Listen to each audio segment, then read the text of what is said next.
Currency manipulation. It's a term that's been all over the news in recent weeks following the announcement by the US Treasury Department to name China an official currency manipulator. But what does this all mean? How can you manipulate currency, and why would you? In today's video, we explore how this complex topic is changing the geopolitical landscape of the world. Let's start simple. Manipulator. This wonderful adjective can be used to describe your girlfriend or an entire country, officially defined as a person or organization who controls or influences others in a clever way. We know right off the bat that this entire topic is going to be highly subjective, and in the realm of currency manipulation, the definitions are also broad and often immeasurable.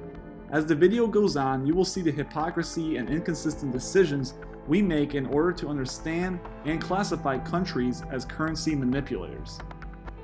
As it turns out, currency manipulation is actually very hard to spot.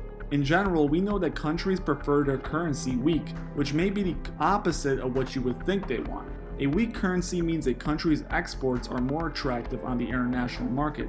For an example, if you're Mexico and you're making cars, a weak currency will make those cars cheaper for US customers who are paying you. If the exchange rate between a Mexican peso and the US dollar is high, that's great. That means US customers who are buying Mexican cars are doing so because it's cheaper, as you can get more pesos with your dollar. If pesos were expensive relative to the US dollar, Mexican cars will also be more expensive and less attractive to US customers.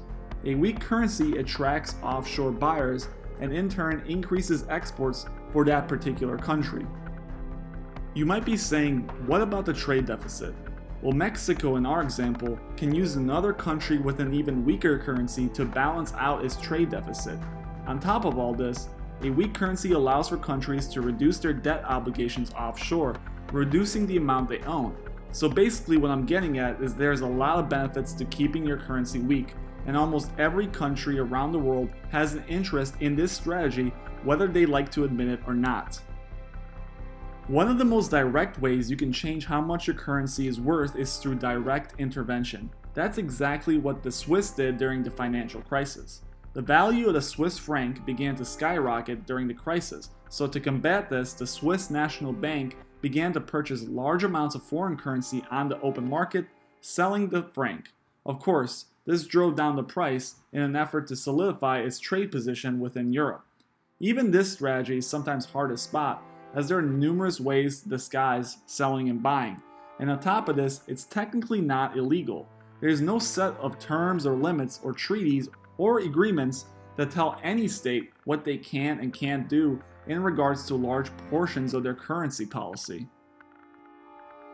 On top of these issues of enforcement and general definition, there is the problem of quantitative easing, which some argue is just another form of currency manipulation.